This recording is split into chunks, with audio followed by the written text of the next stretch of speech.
Geneviève Stock, bonjour. Bonjour. Vous avez publié aux éditions L'Harmattan, De la rue à la lutte, sous-titré, vous avez dit, Phénomène. Alors tout d'abord, qu'est-ce qui a déclenché votre envie d'écrire?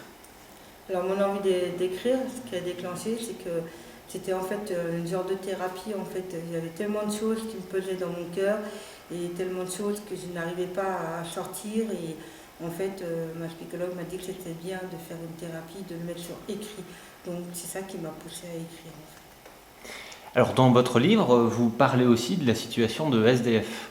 Oui, parce que je suis une ancienne SDF. Et c'est vrai que quand je vois les situations des SDF et que je vois des immeubles qui sont inhabités depuis des années, pourquoi pas trouver une solution, reconstruire ces jeunes qui sont à la rue, parce que c'est de plus en plus des jeunes, et puis pouvoir prendre des locaux qui ne servent à rien, au moins qui servent à des SDF, que de les voir mourir dans la rue et vivre dans la rue, quoi. Alors dans votre ouvrage, vous proposez de nombreuses pistes, propositions sociales, notamment à ce qu'on trouve des solutions qui éviteraient la séparation des frères et sœurs en cas de placement. Oui, parce que ça existe encore malheureusement, les fratries, et c'est vrai que quand on est éclaté, on ne grandit pas avec nos frères et sœurs, on n'apprend pas à se connaître, et puis quand on est majeur, ben, on se retrouve et on ne se considère pas comme des frères et sœurs parce qu'on n'a pas vécu ensemble, on connaît pas le frère et la sœur, comment ils sont dans la vie d'aujourd'hui, quoi. Et donc c'est un problème, et il faut trouver des solutions aussi à ça. Alors ce livre a été rédigé d'une façon un peu particulière. Oui, alors ce livre a été rédigé en fait par les réseaux d'échange réciproques et de savoir dans le cadre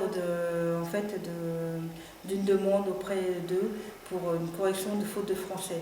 Donc et ça m'a permis donc d'écrire et en même temps de pouvoir faire la correction de mon écrit, à corriger les fautes. Et en fin de compte, c'était même pas prévu de faire un livre, mais à la base c'est devenu un livre parce qu'on a trouvé ça, voilà.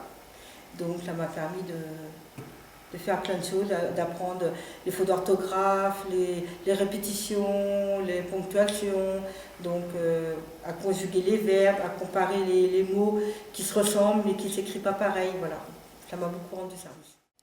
Et je voulais aussi vous dire que c'est vrai que d'aujourd'hui, au niveau de la DAS, tout ça, c'est bien contrôlé, il y a des choses qui se passent, mais il y a quand même des choses encore à voir.